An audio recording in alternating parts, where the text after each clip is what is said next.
Take the exit. Turn right into the drive-thru. Nope, I'm making dinner tonight. You don't have time. Josh has practice. Oh, that's right. I'll just get a salad. And fries? No, just the salad. But salad cancels fries. Salad only. Fries. Salad. Fries. Food noise isn't fair, but Mochi Health is. The affordable GLP-1 source that puts you on the road to successful weight loss. Hey, can I get the... Fries. Salad. Sorry. Learn more at joinmochi.com. Mochi members have access to licensed physicians and nutritionists. Results may vary. At DSW, we ask the important questions, like, what shoes are you going to wear? Whether you're prepping for wedding season, festival season, or just planning the ultimate vacay, the right shoes can make or break an RSVP. So own the moment. You've got big plans, and we've got just the shoes. At the perfect price, of course. Get ready to get ready with Designer Shoe Warehouse. Head to your DSW store or dsw.com today and let us surprise you. Voices for Justice is a podcast that uses adult language and discusses sensitive and potentially triggering topics, including violence, abuse, and murder. This podcast may not be appropriate for younger audiences. All parties are innocent until proven guilty in a court of law. Some names have been changed or omitted per their request or for safety purposes. Listener discretion is advised. My name is Sarah Turney, and this is Voices for Justice. Today, I am discussing the case of 17-year-old Maggie Long from Bailey, Colorado. On December 1st, 2017, Maggie left her high school to change her clothes and grab some items for a concert she was helping with that night. But Maggie never returned. When some of Maggie's family members went to go look for her at their home, it was on fire, with Maggie's car still in the driveway. After officials announced that no body was found in the home after extinguishing the fire, but there was also no official search for Maggie, the public was understandably confused and concerned. It would take months for officials to clear up these statements, over a year to announce that Maggie was burned alive in her home that night, and several years to announce that they believe Maggie was the victim of a hate crime. There's a lot to unpack here, so let's get into it. This is the case of Maggie Long. This episode of Voices for Justice is sponsored by Chewy. If you have pets, you probably know about Chewy, and you also know that when they say that they have everything you need to keep your pet happy and healthy, they're not messing around. To keep them happy, Chewy has over 100,000 products from all the brands my pets love at prices I love. To keep them healthy, Chewy offers pet prescriptions, pet insurance, telehealth vet visits, and they're even rolling out vet clinics across the country.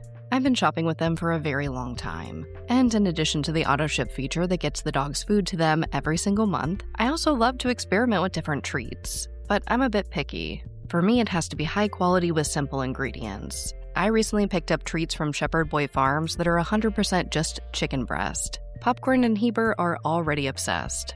Chewy has everything you need to keep your pet happy and healthy. And right now, you can save $20 on your first order and get free shipping by going to chewpanions.chewy.com/SarahETurney. That's chewpanions.chewy.com/SarahETurney to save $20 on your first order with free shipping. chewpanions.chewy.com/SarahETurney. Minimum purchase required. New customers only. Terms and conditions apply. See site for complete details.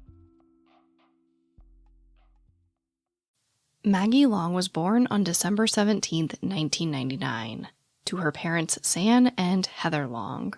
She was the youngest of their three daughters, Lynna, Connie, and now Maggie.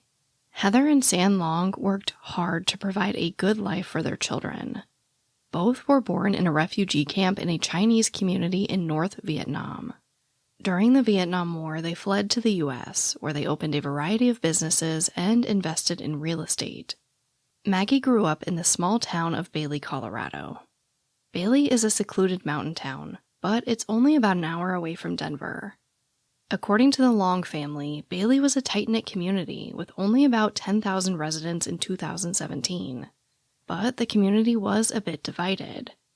There were people who lived in Bailey for the amazing schools with small classroom sizes and enjoyed participating in community events. But there were also people who just enjoyed the seclusion that the mountain town had to offer and didn't socialize much. Bailey really appealed to both kinds of people, but the Long family was well known in the community. According to Lynna and Connie Long, they were the only immigrant Asian American family in the neighborhood. They also owned a local liquor store, Long's Liquor, and a restaurant called Derek Thai in the community. However, they state that they never experienced any outright prejudice from their community. For the most part, they say it was a great town. It sounds cliche, but they say that no one even locked their doors at night until Maggie was murdered. It's important that we discuss the Long home. They lived in a 6,000 square foot home on 27 acres of land, basically surrounded by forest. The only way to get to and from the home is a private drive that's about a quarter-mile long and blocked off by a large iron gate. From what I could gather online, it looks like the entire property is fenced off, so the only way to and from the property was by going through this gate. Now, how or if it was locked the majority of the time, I don't know. It's also important to note that the Longs didn't live there alone. They actually rented out an attic space as a separate apartment. Now that I've set the scene a little bit, let's talk about what Maggie was like. There is no shortage of wonderful statements about Maggie from her friends, family, and teachers. Her former preschool teacher, Rosie Warner Cheney, said, quote, "I taught Maggie 2 years of preschool at Deer Creek. Maggie had such a big personality.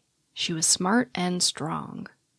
When I would have to leave the room for a minute, at age 4, Maggie would take charge. She would read to her classmates.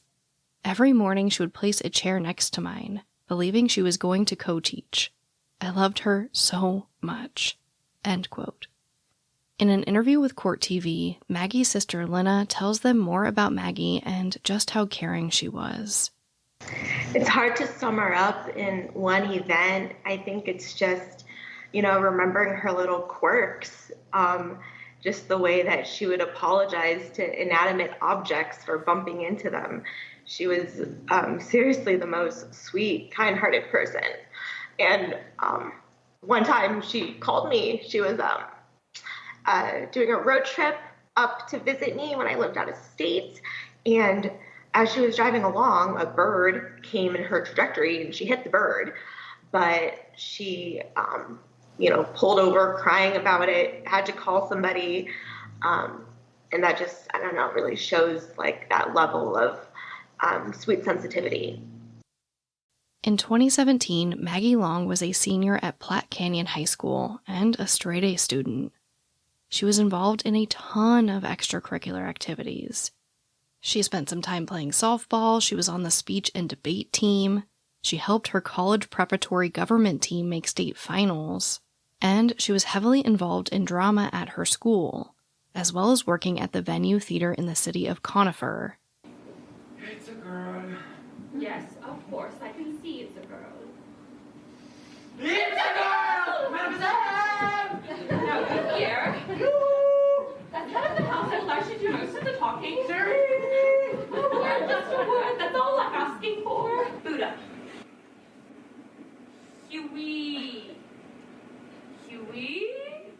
Buddha. Oh my God, you guys. Maggie had starred in a variety of productions in the past, but on the night of Thursday, November 30th, 2017, she was prepping for a front-of-house position at her school. The following night, they were holding a concert, and Maggie was in charge of the VIP section. According to her sisters, Maggie stayed up all night baking treats and getting refreshments together as a part of her duties. The next morning, now December 1st, Maggie goes to school like normal. Around 3:30 p.m., Maggie leaves school and goes home to grab the treats and refreshments, as well as change her clothes. She tells her classmates she'll be right back. It's about a 20-minute drive from the school to her home, so Maggie was expected back about an hour or so later. But Maggie didn't come back, and the show went on without her. Now, this immediately concerned her teachers, friends, and her sister Connie, who was sitting in the audience. Obviously, everyone was trying to call Maggie, but she didn't answer her phone. All of this is extremely out of character for her. Connie says that she just kept staring at the auditorium door, waiting for Maggie to enter at any moment. But again, that didn't happen. After just having a very bad feeling about Maggie not being there, Connie leaves the concert to go to her family's home, arriving just after 7 p.m. Now, I am about to dive deep into this timeline, and not everything makes total sense, so stick with me here. By the time Connie arrives, things are already chaotic at the Long home. Shortly before Connie arrived at 7:01 p.m., the Park County Sheriff's Office is dispatched to the Long residence after receiving a 911 call from the tenant in the attic apartment above the main home. The tenant, who has never been named, states that they could hear one or more people downstairs arguing, throwing things, and trying to set the house on fire. This tenant refuses to leave the apartment. Officers arrive on scene right around 7:12 p.m. And by 7:14 p.m., they reported seeing flames coming from the garage. While the fire department began putting out the flames, officers began running the plates of the vehicles at the residence. One vehicle belongs to the tenant, and the other was Maggie's car, but registered to her father. Now, this entire time, while they're putting out the fire, the tenant is still in their apartment above the home, terrified to come out. At 7:30 p.m., Heather Long receives a call from the tenant saying that they heard a loud bang, and then the lights went out. Heather was working at her restaurant, Derek Thai, and ultimately decided to send the restaurant manager over to the house to make sure everything was okay, while Heather stayed back and continued running the restaurant. But the manager who takes Heather's car can't even get to the house due to how many emergency responders were at the scene. So the manager calls Heather and says she needs to get home now. Heather doesn't have a car at this point, but luckily a couple that was dining at the restaurant offered to give her a ride. At 7:49 p.m., the fire department relays to dispatch that they were attempting to make entry into a barricaded room. It's unknown exactly which room of the house this was. At 7:53 p.m., a deputy tells dispatch that there were firearms in the home, and some appeared to be missing. At 7:58 p.m., dispatch is asked to send a detective to the scene. Finally, at 8 p.m., the tenant leaves the apartment through a back entrance with their cat in hand. At 8:12 p.m., the fire is completely extinguished. It seems that the fire was pretty serious in some parts of the home. But with it being such a large home, and since the tenant felt safer locked in an apartment above a fire, I have to imagine it didn't get that close to where they were. At 8:40 p.m., a deputy asks dispatch, quote, "Do we have an age on the daughter yet?" End quote. At 8:48 p.m., the fire department tells dispatch that this has now become an arson investigation. At 9:03 p.m., a victim's assistant from the sheriff's office is dispatched to the scene. Around this same time, one of Maggie's sisters posts on Facebook saying Maggie is missing. But when the family told police that they wanted to go search for Maggie, officers at the scene told them it wasn't necessary. This is where things get very confusing in the investigation. Ultimately, Maggie's body was found in the house. She'd been burned alive. I don't know for sure what happened at the scene between law enforcement and the family, but it seems like they were pretty sure they found Maggie in the fire, and they were just waiting for official confirmation before telling the family 100% that it was her. I mean, I get it. If the police tell me they believe my 17-year-old daughter was in the fire but can't tell me 100% that her body was found, I want people out there looking for her. But I have no explanation for what the police tell the public over the next week or so. Insurance isn't one size fits all. That's why customers have enjoyed Progressive's Name Your Price tool for years now. With the Name Your Price tool, you tell them what you want to pay, and they'll show you options that fit your budget. So whether you're picking out your first policy or just looking for something that works better for you and your family, they make it easy to see your options. Visit Progressive.com. Find a rate that works for you with the Name Your Price tool. Progressive Casualty Insurance Company and Affiliates. Price and coverage match limited by state law. Now, while all this was happening, Maggie's father was actually in California for business. He was looking at acquiring an apartment complex out there. But once he heard what happened, he grabbed the next flight home and arrived around 2 a.m. on Saturday morning. At 9:58 a.m., a Park County coroner was sent to the Long home. For most of the day, the Colorado Bureau of Investigation was collecting evidence from the home, while interviews were being conducted at the Bailey substation. It also appears that DNA was collected during some of these interviews. Later that day, the Park County Sheriff's Office announced that there were no search parties being organized for Maggie Long. On their Facebook page, they stated, quote, "On-scene investigation is wrapped up. Cause and origin of the fire is inconclusive. No sign of her. No body at the fire scene." End quote. This post was later deleted. On Sunday, Oscar Contreras at Channel 7 Denver News ran an article with the headline, quote, "Teen 17 missing since Friday in Park County. Arson reported at her home during disappearance." End quote. In the article, it states that deputies are asking for the public's help in finding Maggie Long, saying they were focusing on her communications between 2:30 p.m. and 8 p.m. on Friday. Then on Monday, a judge signs a gag order for all officials involved in Maggie's case. Everything goes silent for a few days. Then on December 7th, the gag order was lifted, almost a week after the fire. The sheriff's office finally announces that Maggie's body was found in the fire, and her death was ruled a homicide. This is when the majority of Maggie's friends found out that she wasn't missing. Flowers and letters for Maggie were left at her family's restaurant and liquor store, and a candlelight vigil was held at the Platte Canyon Community Church. Now, when the police announced that this was now a homicide investigation, they reiterate to the public that there is no reason to believe that the community is in danger, explicitly saying that there is no threat to the public at this time. However, at 4:40 p.m., they released the following bolo, or be on the lookout, stating, quote, "The bolo is going to be for a late model 90s to 2000 light-colored minivan, possibly driven by a white male in his 20s. Homicide occurred during an arson, and the suspect driver may have some flash burns, as well as taking gasoline from the house, a large case, AK-47, 2,000 rounds of ammo of .762, and a 9mm Beretta. Please advise, the subject is considered armed and extremely dangerous." End quote. This bolo was sent to major media outlets all throughout Colorado. The thing is, they didn't actually mean to do that. This bolo was apparently supposed to stay within law enforcement agencies working the case. But it's too late. The media runs with the bolo just like they're supposed to.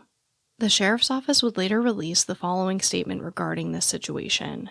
Quote, "We did issue a bolo, but it was not intended for public consumption. It was supposed to go through a confidential law enforcement source. I can't confirm what the news stations are reporting. It's quite disruptive to our investigation. Because of the problems that has caused, we're going to have to reconvene the task force and decide how information for a public clarification will be crafted." End quote. But again, it's too late. Rumors began to swirl online about why and how Maggie was murdered, and people were, in my opinion, rightfully scared for their safety based on the bolo. Things really go quiet for a while after this. On January 18th, 2018, the sheriff's office announces a $15,000 reward for information about Maggie's murder. It wouldn't be until February 7th that the Park County Sheriff's Office, along with federal investigators, hold their first official press conference about Maggie's case. In the beginning of the conference, officials just kind of go over everything that's happened so far, and address some of the more confusing aspects of the investigation. They say that they waited to tell the public that Maggie's body was found until she was positively identified. They also state that it appears a burglary was taking place that day, and they won't be releasing Maggie's autopsy report while the investigation continues. They address the gag order, saying it was a preventative measure to ensure the public didn't receive information that might only be known to the perpetrators. They add that although there have been no arrests, immense progress has been made in the case. After this, they discuss some of the items stolen from the home and show pictures of similar items in hopes that the items and perpetrators can be tracked down. We already know from the bolo that some guns and ammo were taken from the home. But at this press conference, they add that some jade figurines and a green gun safe were also taken from the property. Then a representative from the FBI announces that they are upping the reward to $20,000. He adds that it's very likely that someone out there has encountered the perpetrator or perpetrators. He goes over the regular things, asking the public to look out for unusual behavior. Maybe somebody missed an appointment that day, changed their appearance, has an unusual interest in the case, those types of things. Then they hand it back over to the sheriff to answer questions, and things really heat up. Again, thank you all for coming. I'm going to take a few questions. Keep in mind, I'm limited on what I can say, but I do want to give you an opportunity. Sheriff, there were some DNA samples that were collected around the community. After those DNA samples were collected, is there anything that you can tell us that was gathered from that evidence that was gathered here in the Bailey area?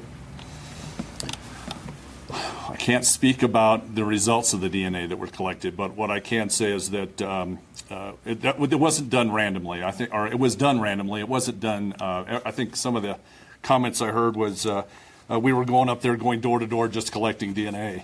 That was incorrect. We had specific individuals we wanted to speak with, and those samples were collected. So. Sure. Was it productive in any way, would you say? It's gathering evidence, and that's what we need to be doing. A lot of times you just don't know on that for a while. Speaking on behalf of CBI, you gather that, and sometimes it's for elimination purposes, and there's a lot of different reasons to gather that. Sometimes it's just in advance of what you might find later on. So, Sheriff, can you speak to body found? Go ahead, Aaron. Go ahead. When was Maggie's body found? What date? December 1st. Go ahead. And can you just speak to the decision to wait to this point to hold a public forum, to address the media? It seems like there was a bolo that went out that mentioned missing guns. That was 2 months ago. Why are you picking today to ask the public for help when they probably could have helped 2 months ago? I think a lot of it had to do with the amount of information that we were processing. We were being very careful on what we had, on what we were sifting through, and we wanted to give our investigators an opportunity to go through that. Yes, I would say we would like to have gotten out earlier, but there was a reason why we had to wait. Sheriff, can you explain to the community why one of your deputies lied to them? Well, give me an example. They said there was no body found at the house. Well, I don't think they purposely lied. We didn't want to say exactly who it was until we had an opportunity for the coroner's office. Who it was, but you should have said that there was a body found on scene. Well, like I said, we made our comments, so we'll live with that. Thank you.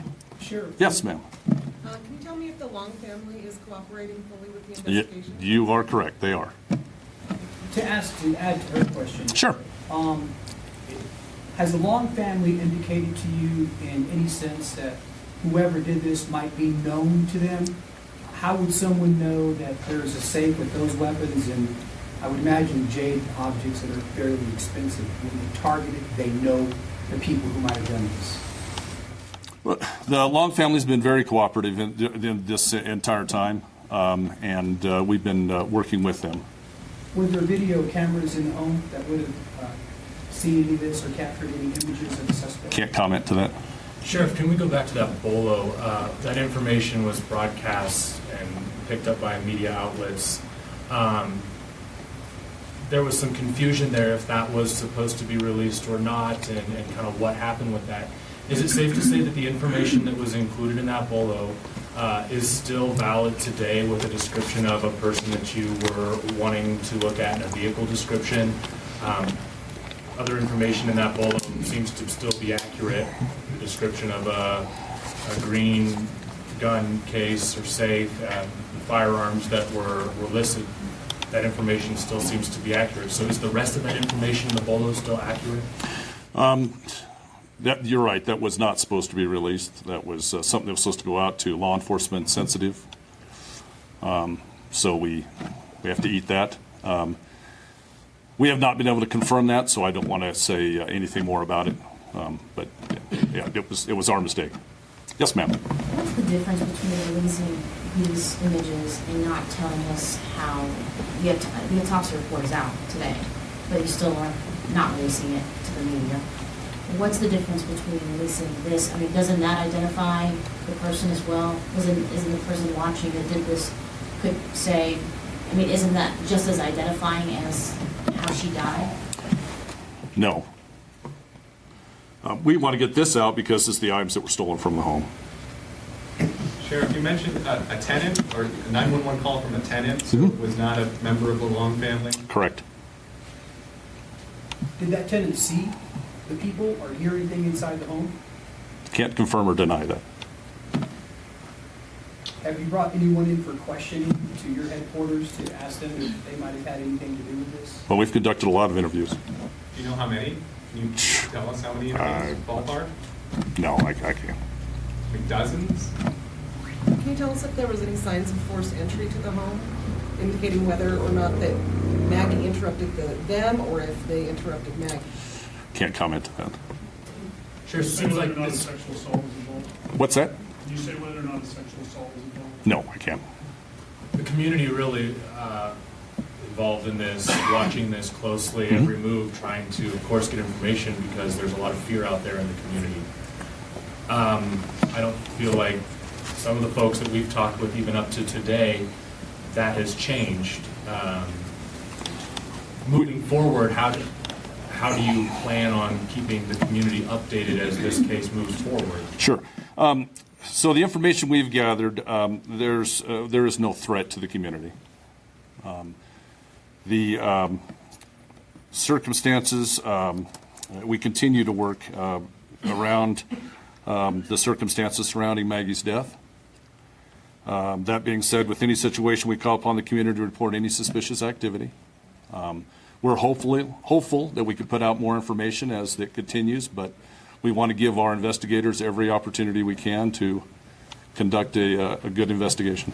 Sheriff, there were a lot of people asking questions after this story first broke because there was no sign of immediate threat from anyone. But then later came word that someone had been killed and that there was a threat and that you were asking people to watch out for a threat. And people have been asking you questions on Facebook, the department questions. So on behalf of the people of Bailey, what do you tell them? How, do you tell them you made a mistake? I mean, what happened? I mean, people were in danger, quite possibly. No, they weren't.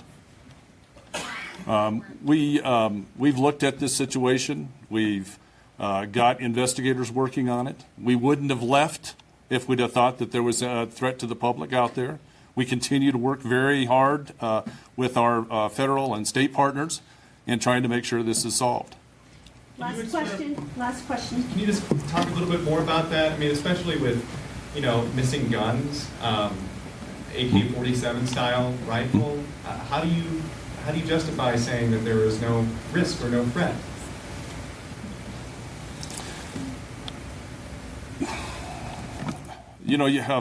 I guess you have risk and threat every day. But based upon the information that we have gathered, we are very confident that there is no threat out there right now to anybody else.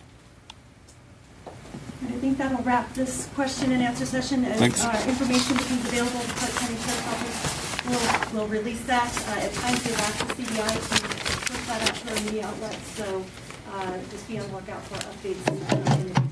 Thank you, Sheriff. Thank you. This episode of Voices for Justice is brought to you by Quince. I've been trying to be more intentional about what I wear each day. I'm leaning into pieces that feel effortless, comfortable, and still put together. And Quince has been my go-to.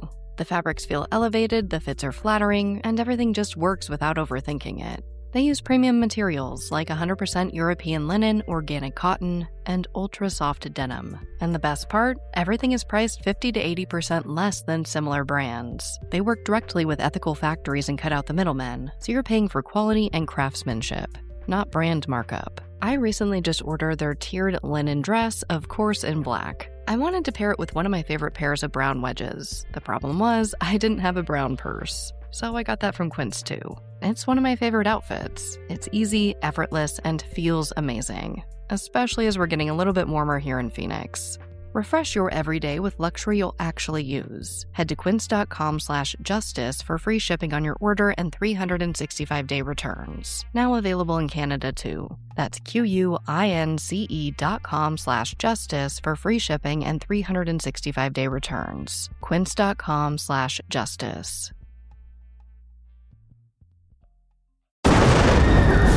What they did to your family, you're lucky to make it out alive. Streaming on Peacock. These men are going to come after me. Taking them out is my only chance. Put a bullet in her head. From the co-creator of Ozark. Looks like a family was running drugs. Execution-style killing, it's rare for the Keys. Any leads on who they might have been running for? The cartel killed my family. I'm gonna kill them. All of them. MIA. Streaming now. Only on Peacock. That was a lot. It seems very clear that investigators do not want to release a ton of information about Maggie's case. I get it, but I do feel like the reporters' questions were very fair. There were a lot of conflicting statements. There was no body found in the fire. Now it's confirmed that Maggie was found on December 1st. This bolo went out that there's an armed and dangerous suspect in the community, but they say that there's no danger. And they waited months before addressing the public. It doesn't exactly instill confidence in the investigation or the department as a whole. Right now, all we really know is that there was a burglary and fire at the home, and Maggie was found dead. But slowly, more information would be released. On February 21st, the sheriff's office responds to a 9 News records request for employee timesheets as it relates to Maggie's case. The sheriff's office responds, saying that they've worked a total of 1,867 hours during the first 79 days of the investigation. Then in May, we get one of the first big breaks in this case outside of that bolo. The sheriff's office releases a sketch of a man that they believe may be connected to Maggie's murder. This appears to be a young white male, which would make sense considering the bolo that was released. They also release stock photos of items similar to the items stolen from the home, as well as stock photos of vehicles that may be connected. One is a Chevy Astro van, and the other is a Ford pickup. Slowly, over the next few months and years, more information would trickle out. In May 2018, investigators say Maggie's home was specifically targeted, but there isn't much more information than that. In January 2019, Sheriff Tom McGraw announces that Maggie was burned alive in her home. He also states that they've ruled out hundreds of persons of interest and have now identified 3 suspects, stating, quote, "At least 3 people, 3 men, were directly involved in Maggie's murder," end quote. At this time, a sketch of a possible second assailant is released. It wouldn't be until April that the third and final sketch was released. Now, the thing with these sketches is that there aren't really descriptions to go with them. It doesn't say if the other 2 men were white, had blonde hair, blue hair, were 11 feet tall, nothing. So I can't tell you much about these sketches. But of course they will be available on my website so you can share and check them out for yourself. I also couldn't find concrete information as to where the information about these men and vehicles came from. And who knows why they waited over a year to release these sketches? Did they have this information all along? Did new witnesses come forward? I don't know. Now, this is where the description of the Long family home comes in handy. Remember, this was a desolate area surrounded by trees. They were on 27 acres of land, and the only way in and out of the property was 1 quarter-mile long drive. Now, if you also remember, the tenant called 911 while the perpetrators were still in the home, and officials arrived in about 15 minutes. In my opinion, that's a pretty tight timeline for the perpetrators to flee the scene given how large the property was. I mean, it's possible that they heard the tenant call 911 and left immediately. But it seems like a stretch in a 6,000 square foot home where the tenant was far enough from the fire to remain locked in their apartment for at least an hour while the fire department extinguished the flames. I think it's fair to assume that the tenant saw quite a bit, but not everything. I have to imagine they might have looked out a window and saw something. They might have even seen people coming from their vehicles and enter the home. But we know that they didn't see enough to even know how many people were in the house. So they obviously didn't see everything that we get from those sketches. I have to wonder who realistically would have been a witness that night. I mean, this property is pretty much out in the middle of nowhere. They do have a few neighbors, but like the Long family, it looks like they also have very lengthy drives from the main road to their properties, and they are also surrounded by trees. What are the chances that random witnesses would be on or around the property? So who else might have seen something? We know that the sheriff's office won't say if there were cameras on the property. The only other probable witnesses I can think of are the police themselves. I think it's entirely possible that as the police were driving to the scene, the perpetrators drove right past them. I don't know. I'm just speculating. And also kind of hoping that there is some surveillance or dash cam footage out there somewhere that could help us identify whoever killed Maggie. The case again goes pretty quiet. There were some similar crimes that officials looked into, but ultimately none of them were linked to Maggie's murder. At this point, we basically just know that 3 men entered the Long home at some point in time, either before or after Maggie got home. There was some type of physical altercation, items were taken from the home, and Maggie was burned alive. Up to this point, most people believed that the motivation for the murder was happenstance, that Maggie must have walked in on a burglary in progress.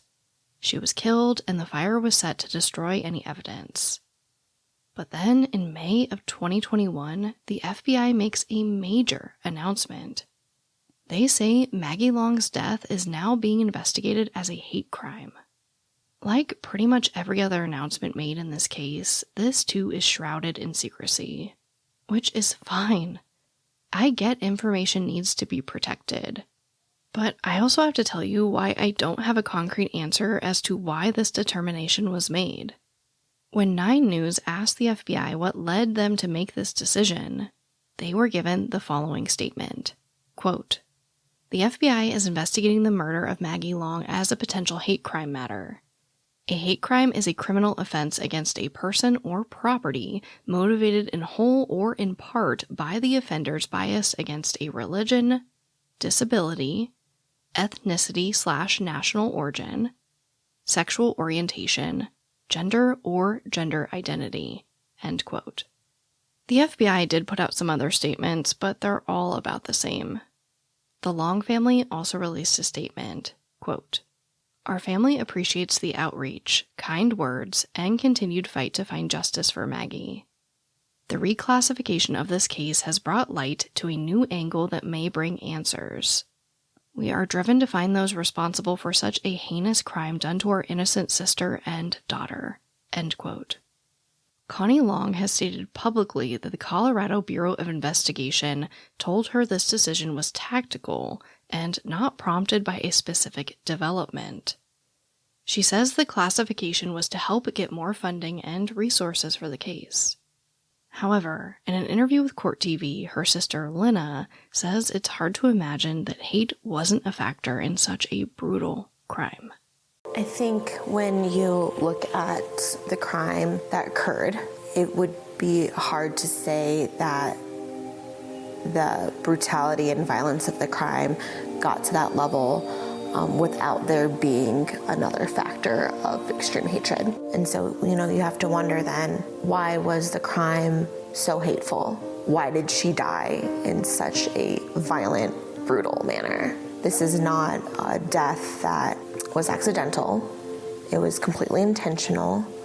And I think for those reasons, there must be another angle of why somebody would go to that extent to express their hatred.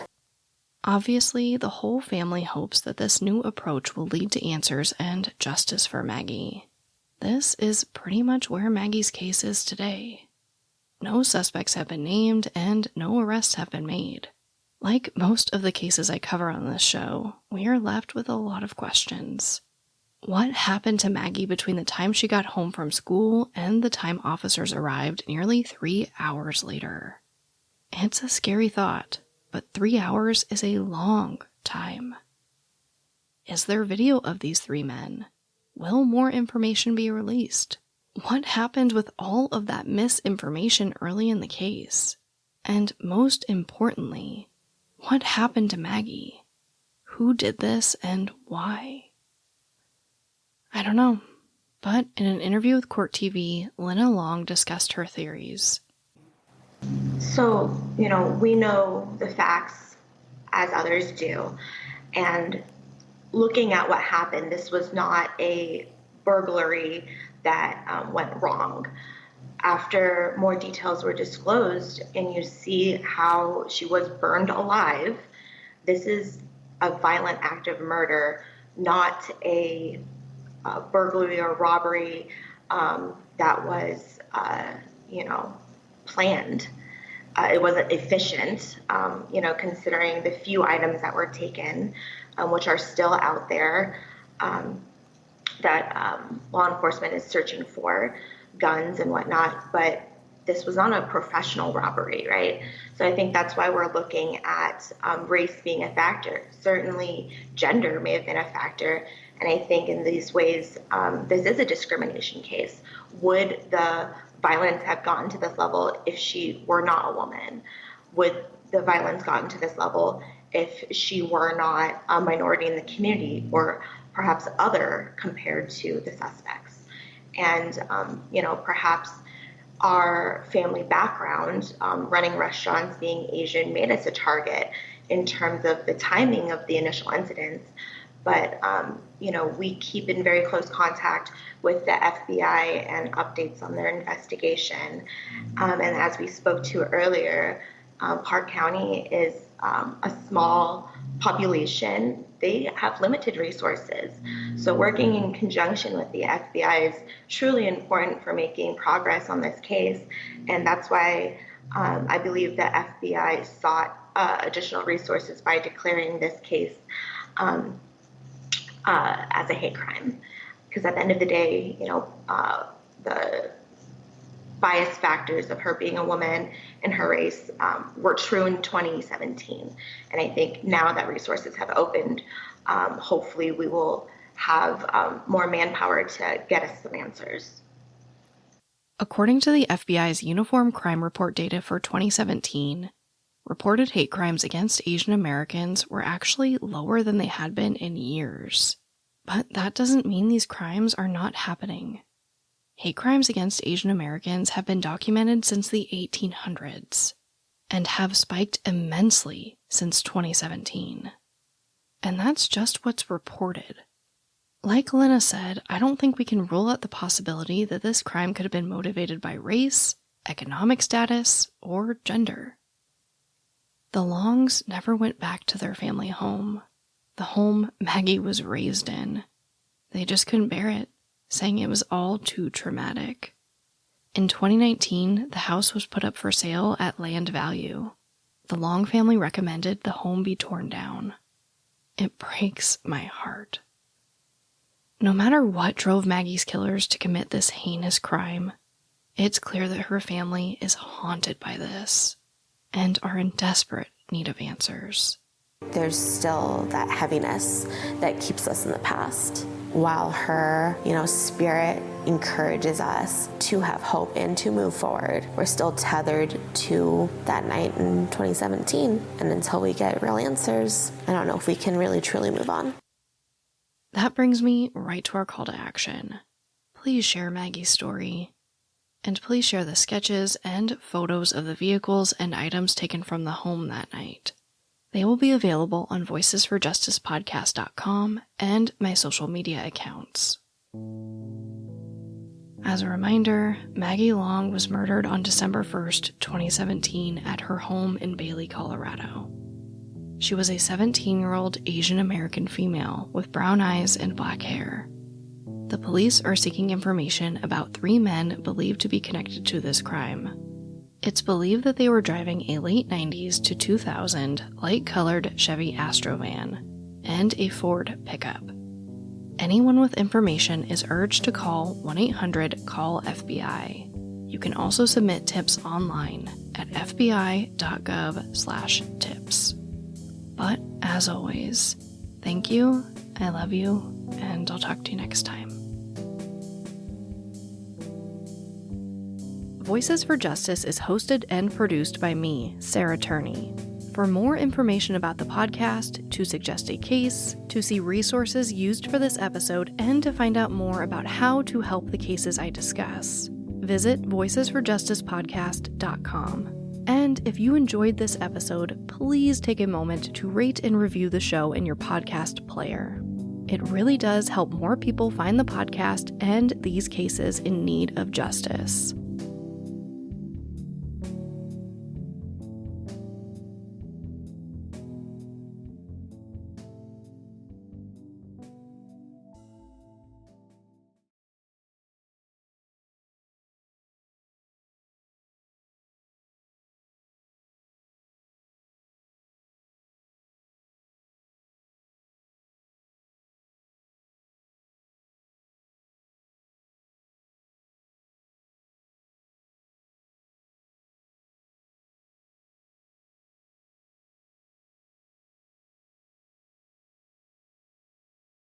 Hey guys, welcome to the secret after show moment. I'm going to have to really think of a better name for this. If you have any, please let me know on social media.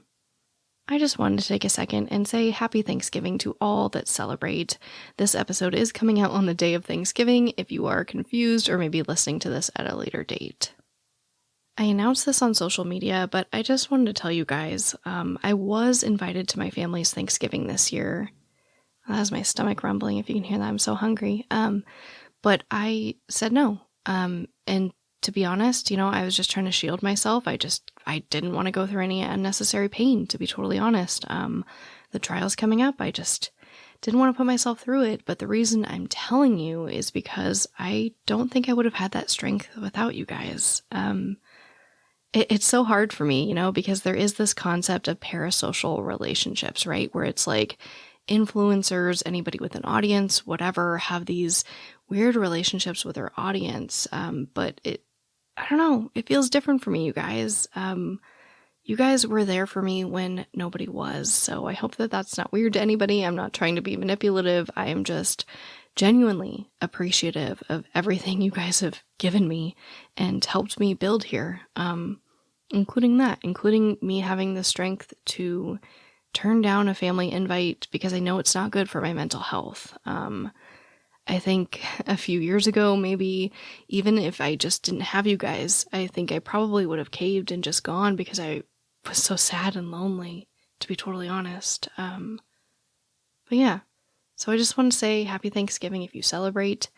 And I love you so much. Seriously, thank you for that. Thank you for all the strength that you guys give me. I hope that you are having a great day. I hope that it was an okay holiday for you. And I also want to remind you that it's okay to step away from your family if you need to. Don't feel bad. If it's toxic, if it affects your mental health, that's important to recognize. It's important to see that and step away for yourself. Yeah, I just wanted to convey that message that I know the holidays aren't the easiest time for everybody. And if you need to step away and be with yourself during this time of year, just do it. I'm telling you, it's worth it. Yeah, take care of yourself, guys. But as always, thank you for tolerating me. I love you, and I'll talk to you next time.